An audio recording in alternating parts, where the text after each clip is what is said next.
रुई येथील कैसारा पाटील विद्या मंदिरात नवागत विद्यार्थ्यांचे उत्साहात स्वागत। रुई येथील कैसारा पाटील विद्या मंदिर सहारा नगर येथे शैक्षणिक वर्ष 2026 व 27 ची उत्साहपूर्ण सुरुवात करण्यात आली। नव्या शैक्षणिक वर्षाच्या पहिल्या दिवशी शाळेत दाखल झालेल्या नवागत विद्यार्थ्यांचे पुष्पगुच्छ व स्वागतपर उपक्रमांद्वारे आनंददायी वातावरणात स्वागत करण्यात आले। या कार्यक्रमाच्या अध्यक्षस्थानी रुईचे उपसरपंच संदीप दोरगडे हे होते।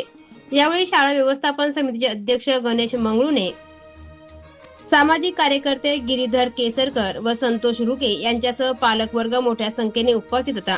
मान्यवरांनी विद्यार्थ्यांना शिक्षणाचे महत्त्व पटवून देत नव्या शैक्षणिक वर्षासाठी शुभेच्छा दिल्या। तसेच जिल्हा परिषद शाळांमधून विद्यार्थ्यांना दर्जेदार शिक्षण, विविध शैक्षणिक उपक्रम व सर्वांगीण विकासाच्या संधी उपलब्ध होत असल्याचे सांगितले। यावेळी उपस्थित पालकांना आपल्या पाल्यांच्या उज्ज्वल भविष्यासाठी जिल्हा परिषद शाळेत प्रवेश घेण्याचे आवाहन करण्यात आले। नव्या विद्यार्थ्यांच्या चेहऱ्यावरील आनंद आणि पालकांचा उत्स्फूर्त प्रतिसाद यामुळे कार्यक्रमाला विशेष रंगत आली। आपली शाळा आपल्या मुलांचे उज्ज्वल भविष्य हा संदेश देत कार्यक्रमाची सांगता करण्यात आली।